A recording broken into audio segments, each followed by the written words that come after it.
Good morning, everyone. Firstly, by way of introduction, I'm James Gallagher-Powell, Corporate Strategy Director and Esports Co-Lead at CSM Sport and Entertainment.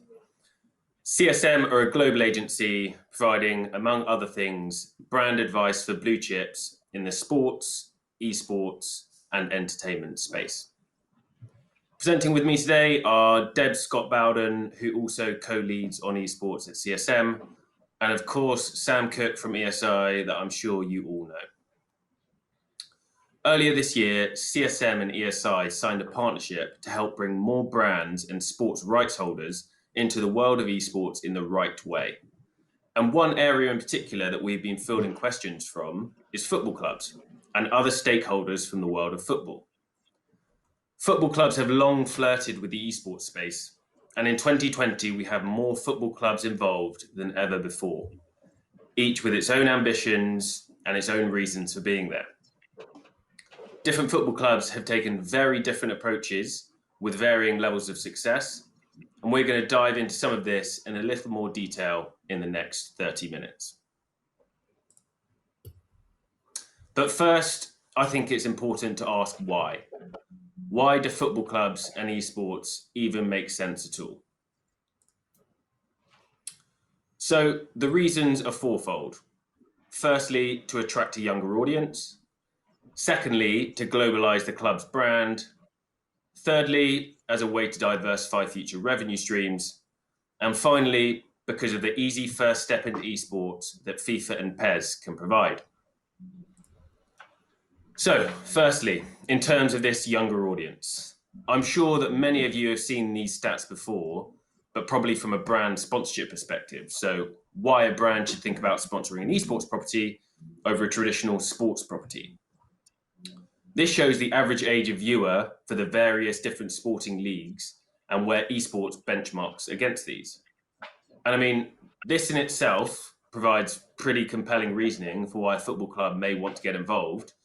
The average club of a Premier League fan being 40 and rising, and no doubt it's higher than 40 in some of the developed fan markets like in the UK. And this aging fan base then begs two questions for football clubs. How do clubs ensure their longevity and remain relevant to the next generation of sports fan? And how do they ensure that their club remains attractive to potential sponsors? And esports can provide the perfect channel for this. It's a way that clubs can attract a younger audience to their core operations, i.e. football, and it can help clubs to safeguard their future popularity and therefore their future profitability. So, secondly, globalizing the brand. A key priority for many of the Premier League clubs and other football clubs is to try to drive fandom in Southeast Asia, and some of the other Asian countries like China, South Korea, Indonesia, and then also into North America. Interest and popularity for the league and for football more broadly is increasingly expanding. For clubs, these geographies provide a large, captive, and increasingly rich audience. And historically, football clubs may have considered buying a player from a country where they wanted to increase their fan numbers, almost treating a player transfer fee as a form of marketing spend. One example being South Korean star Park Ji-sung. So he signed for Manchester United in the late 2000s. And Park's impact at United saw their brand grow pretty exponentially in South Korea. Over 1 million Koreans had a United branded credit card, many of them with Park's face on the front. The club played sell-out pre-season games in South Korea's capital twice, and 40 million South Koreans still watch United games on TV every season, and the club still has its Korean language website that attracts some 4 million people annually. So that was kind of then, and I think now esports can provide a different route, but a way to achieve similar kind of results. The countries of focus strongly correlate to the countries with the most developed and popular esports scenes, and hence football clubs can now use esports as a way to increase brand visibility and also fandom in these countries. I mean, why would a football club spend £10 million on a new Chinese left back when instead the money may be better spent building out their esports efforts into games that are popular in these countries of focus.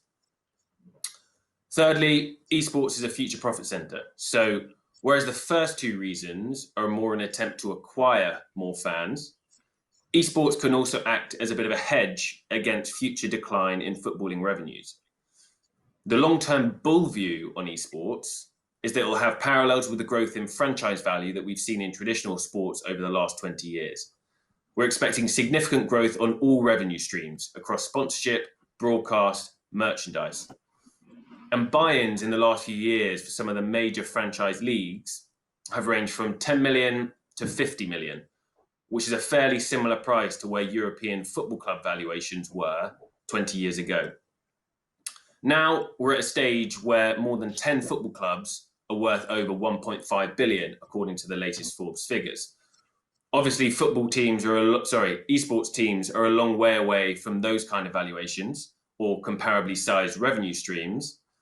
But if franchise valuations do go a similar route in the future, the benefits will no doubt be reaped by those that laid their stake in the ground early and at the inception of all of these leagues.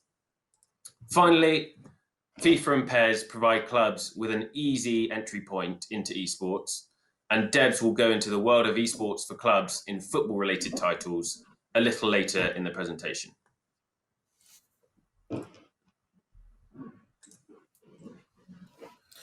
So, thank you, James. A game of two halves, which is something that we worked long and hard on and are really proud of. So, of course, there are more complex approaches to just these two, but the way that we see it in terms of football clubs entering the space is there's the all-in approach and there's the esports as marketing approach. What we mean by esports as a marketing approach can be best shown, we think, by the case of Manchester City and I guess the City Football Group more widely. So City have been in esports for a while, like longer than most big football clubs at least. But to date, FIFA has been by large and first and foremost absolutely their focus. So they've had various FIFA players over the past few years across the City Football Group's teams. Within this, obviously, that it's FIFA, right? So it's FIFA and it's football. It's the most easy, the most obvious crossover. But what they've done in addition to this, that a lot of football fans might have seen, is a collaboration with FaZe Clan. So FaZe Clan, for those who don't know, are an esports team, also a major content house. They have the FaZe content creators and streamers. So there's the competitive arm to FaZe, but then there's also the streaming arm and the content creation arm. So FaZe do a lot of merch and are very successful in the merch space in and around esports and gaming. And so they've signed a collaborative partnership with Manchester City for the merch side and both to leverage each other's brands. So everything that Man City does esports wise is under the banner of Man City, and it's very obvious and closely linked to football. So as we see here, it's an extension of the existing football brand with, they assume, and we assume too, a younger fan base than they might typically have with just football. And they future-proof themselves within that as well. The flip side somewhat to that is the PSG case. So PSG have done what we call the all-in approach, which is certainly more costly, absolutely more costly. But what PSG have done in esports quite broadly to date is generally at least one of the few examples I use when showing football clubs the full potential of what they could gain and what they could benefit from being involved in esports. As we see here, they're in Dota, they're in FIFA for sure, but they're in Brawl Stars, they're in League of Legends. They partnered with a big team in China called LGD.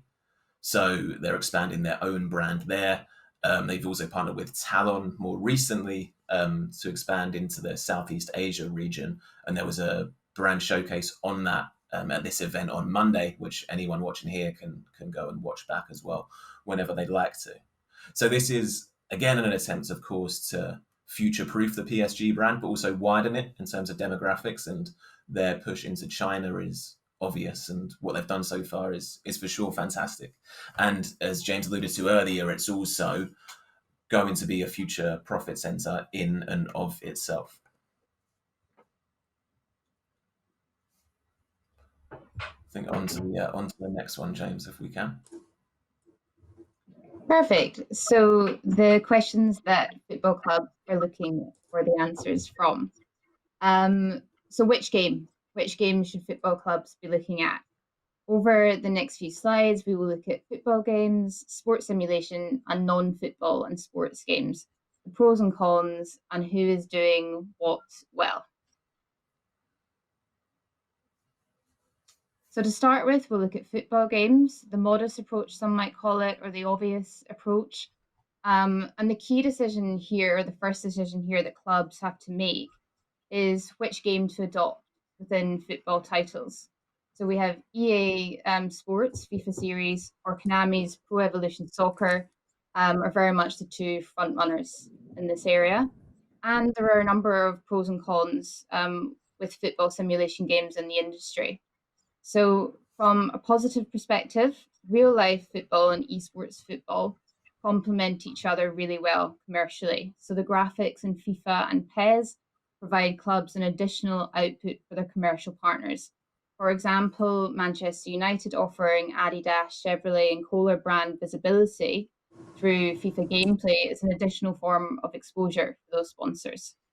There is also a crossover in the audience here and a loyal audience too. Fans are notoriously loyal to their clubs, but also to particular gaming titles. As such, there's an authentic and credible match between real life and esports, football and clubs. And football clubs, can easily and successfully leverage their existing players in game. I previously worked at Twickenham Stadium, the home of England rugby. And when we started our journey into esports, what I most commonly heard was, but we don't have a FIFA or we don't have a PES in the world of rugby. We did manage and we took a different route, and the guys there are still doing it really well, but we didn't have this really obvious and nice entry point into the world of esports. There are some cons to consider, not too many, but whilst FIFA and PES are good entry points for clubs with esports, for the wider esports communities, these titles are largely considered niche. So for clubs looking to reach a wider audience, football games aren't necessarily the best route to achieve this. There's also a question around the credibility of football simulation games and their reputation within the esports community.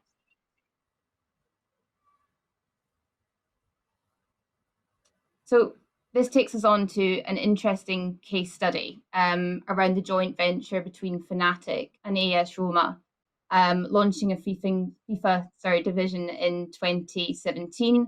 They were one of the first big clubs to do this. The key objectives for the brand and for the club included creating an esports legacy, engaging their existing fan base in a new way, and they also wanted to reach a new audience and improve their global profile. So esports made sense. The agreement saw Fnatic take on a mentoring role with Roma, Fnatic being one of the most globally recognized esports orgs. They managed the esports offering using their knowledge within the space. And as an example, Roma staged their first professional esports match on pitch prior to a fixture. This provided a huge promotional platform for the club's team and demonstrated how seriously they were taking their participation. Sadly, weather intervened and the exhibition game had to be postponed. Roma recently confirmed they will not be returning in FIFA 21, leading to speculation they'll be working with PES instead. And the club was also taken over this week and has a new ownership with the vision of becoming one of the greatest clubs in the world. So a really exciting time to see how esports continues to play an integral part on their journey.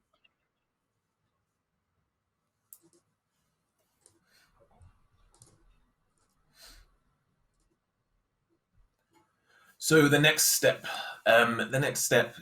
is sports simulation games more widely. So of course that does include both FIFA and PES, and of course they are, as Deb just went through, the most obvious, the clearest, the easiest route into esports for football teams. But there's other sports sim titles as well. The sim racing space, the multitude of games that exist under the sim racing banner is just one example. NBA 2K, I think, I've not checked this in a while, so it might be even more, but I think 18 of the NBA teams now have teams now operate their own teams and pay the players good wages as well in 2K. So the NBA 2K as well is now regarded by the NBA as one of the four, I believe, four key pillars of its output, including the other leagues. So alongside sports simulation as well, we're cheating a little bit here by also including Rocket League. So Rocket League, for those who don't know, is a game where rocket-powered cars play football. It's really good, actually. I'm terrible at it. We have some tournaments at it on Rocket League later today if anyone wants to jump in and play any of the other attendees. But sports simulation games in general, they're the easiest to pick up, play, watch, and understand for a wider fan base, right? So if you're a fan of a football club that enters esports, if they enter any of the sports simulation titles, Rocket League included, it's going to be fairly easy for them to understand what's going on, as opposed to entering League of Legends or a game which is completely removed from what they're used to and what they know. So within that, it's also simpler to justify and explain to their core fans.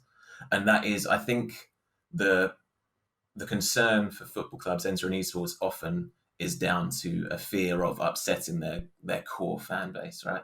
Like about 3 or so years ago now, it was just unfortunately timed, but West Ham United, I think when they announced their esports entrance around the same time, a long-standing employee of the club that was much loved by all the fans was let go. These two decisions were not involved in any way. Like I don't think West Ham were spending much money at all on their FIFA team at the time.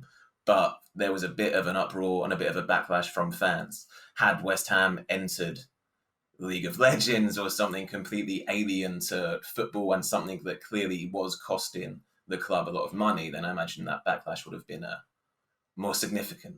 I think there's also the fear from some clubs of brand reputation, especially for football teams entering games such as CSGO, where there are terrorists and that's part of the game. That is a concern. But then again, we are beginning, I think, to see the tide turn there. So River Plate, one of the biggest clubs in the world by some metrics, especially in LATAM, are now in CSGO. There's on the Latin America Day tomorrow, there's a presentation from Club Universidad de Chile, so one of the biggest football teams in Chile, who have been around since 1927, I think, if I remember my Wikipedia in from the other day. They now have teams in CS and I think 3 other kind of core esports titles, which is really exciting and it's good to see. So anyway, I think that's enough on the sports simulation games generally. If we could go to the next slide, please, James. So Barcelona is a perfect case in point of somewhat, I guess, would fall into the going all-in approach that we mentioned earlier, but still also playing it safe. Right, Barca are in PES, so football, easy. And then they're also in Rocket League.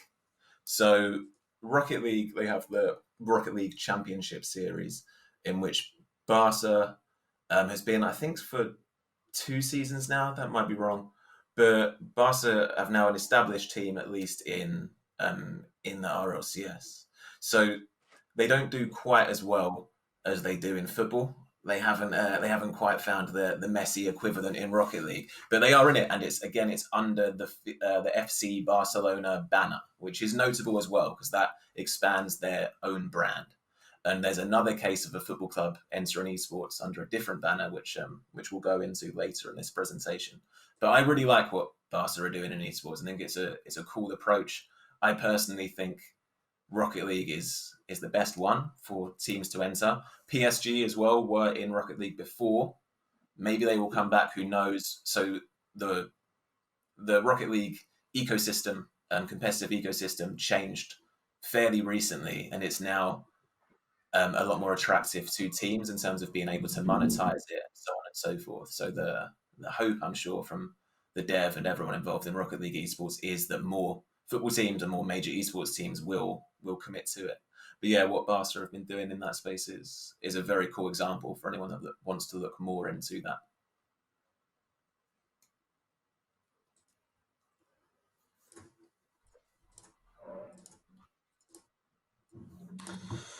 So, a number of clubs have very effectively looked outside of football or sports simulation titles for their esports efforts. So, clubs like Schalke, PSG, Wolves, and FC Copenhagen, to name a few, they've created esports operations across a range of titles like League of Legends, Dota, PUBG, Fortnite, CS, and others. This route is naturally higher risk than the ones that Debs and Sam have just run through, but the potential benefits are considerably greater. Firstly, the non-football or non-sport titles are the most watched and most followed, with fan numbers that dwarf that of FIFA or Rocket League. If a club wants to attract a large number of new fans, naturally they're better off using games with the largest followings. A small percentage conversion of a large potential fan pool is still a large number of new fans. Secondly, the Asia angle. So fandom and infrastructure for sports titles like FIFA are less developed in APAC, and hence operations in these titles only will struggle to make any kind of real impact. Thirdly, it shows a greater statement of intent. So similar to how we've seen with some of the brand partnerships, when the esports audience views something as just a badging exercise or something that the club isn't fully committed to, they're less likely to adopt it and embrace it fully. Finally, greater levels of commercial viability come with operating in the biggest titles. So brand sponsorships in FIFA or non-tier 1 and tier 2 games often struggle to monetize. And this is in comparison to the 7-figure sums that are now changing hands in the tier 1 titles. To use Schalke as an example, they have signed a 3-year deal with R&V, a German insurer. Now, they would have seriously struggled to sign a deal of this length, this size, and with a non-endemic brand such as that if they didn't have operations in League of Legends. However, naturally, the cost of operating in these titles is significantly higher. You need upwards of $30 million for franchise fees now, and player salary costs in League of Legends and CSGO dwarf everything in FIFA. You could probably run a whole FIFA operation with a salary of just one top League of Legends player. Clubs may be able to get by with their existing infrastructure and their existing social media and content teams for FIFA and PES related activities, but the audience profiles, preferences, game nuances are all a lot more alien for some of these other titles and will need some external specialism for it to land. Finally, some believe that playing a game with no relation to the core product, which in the case of football clubs is football, may be incoherent from a brand perspective at best, and maybe even brand destructive at worst. Now, one club that has taken this approach and embraced other titles very successfully is FC Copenhagen and their esports team North, created in partnership with Nordisk Film. North are supported operationally by FC Copenhagen, so they share a stadium for training and they take learnings from a nutrition and a performance perspective. And a key reason for FC Copenhagen to enter the world of esports was to try and engage the younger fans, both domestically and abroad. They took a quote-unquote brave decision when choosing the title to be active in, and by building out a CSGO roster, due to it being one of the more violent esports titles to be associated with. However, the game choice made perfect sense for them, given their base in the Counter-Strike mad country of Denmark. They almost took the mentality of, if you're going to do it, you may as well do it properly.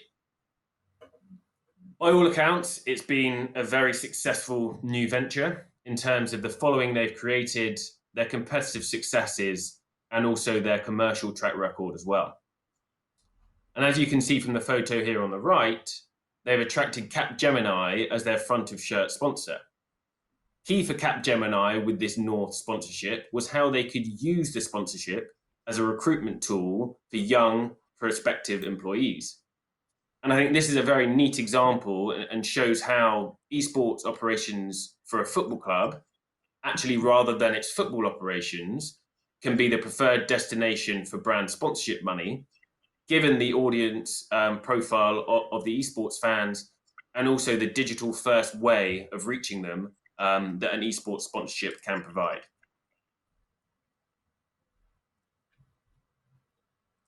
And the other questions, like how to do it, which brand to use, we'll have to wait for a second leg.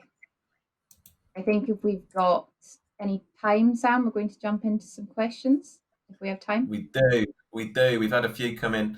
The fun one, which, I mean, we could probably do a whole hour on just this question, so we'll have to speak really, really fast.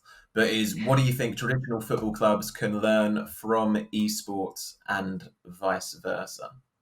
I would say, should we each do one? There's loads on this. I would say something that football clubs could learn from esports teams, for starters, is how to be a bit more fun.